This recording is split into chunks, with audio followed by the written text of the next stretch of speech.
This Saturday marks 72 years since the U.S. entered the Korean War. It's called the Forgotten War because it's sandwiched between two other more memorable conflicts, World War II and Vietnam. Tonight, three Coastal Bend veterans who served in Korea remember it all too well, for reasons we should never forget. We were trying to stop the spread of communism. Dotson Lewis was among the first Americans on the ground in Korea after the North launched a surprise attack against the South June 25, 1950. North Korean forces had crossed south of the 38th parallel that had been drawn up at the end of World War II. And just before Lewis arrived, a battalion from our Army's 24th Division was first to respond. They were outnumbered and ill-prepared. We really didn't know what we were getting into, and we had no information as to what was going on or anything else. A few days later, that group from the 24th was forced to retreat. They suffered some heavy losses, 10,000 casualties.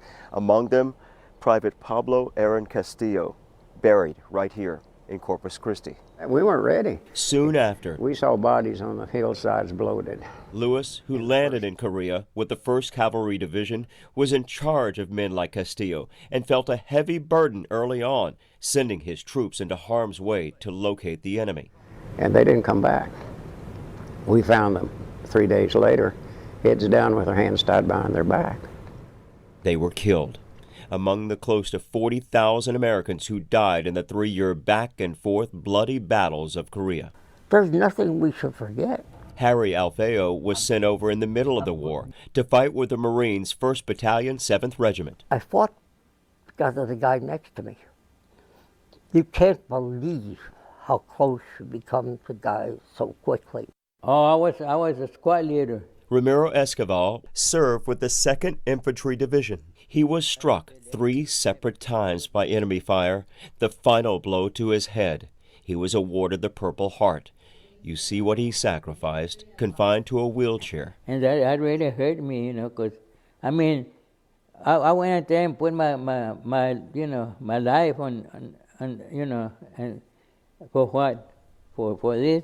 Keep that in mind as we approach yet another year since a war that most Americans describe as forgotten. He was drafted and even portrayed lightheartedly in movies or sitcoms. This letter has been written in the interest of Army morale. What's left now? We should have learned some lessons there.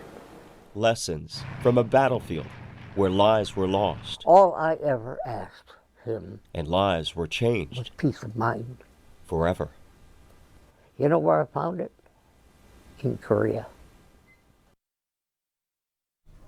One other note about the Korean War. 8,154 American troops are still considered missing in action from that war. I mentioned war deaths. In modern times, there's only been one other war where many more lives were lost on average over a shorter period of time. And that was during World War II. During the American involvement, troop deaths totaled 416,800. The Korean War claimed nearly 37,000 lives, June 1950 to July 1953. From March of 1965 to the fall of Saigon in April 1975, the Vietnam War left 58,220 dead. 219 American lives were lost during Operation Desert Storm from August 1990 to February 1991. A decade later, the war in Afghanistan claimed more than 2,400 lives from October 2001 to December 2014. And from March 2001 to December 2011, Operation Iraqi Freedom claimed 4,431 American lives. So when we talk about the forgotten war of Korea, consider the ultimate price that's paid. And really, none of these wars should ever be forgotten. We'll be right back.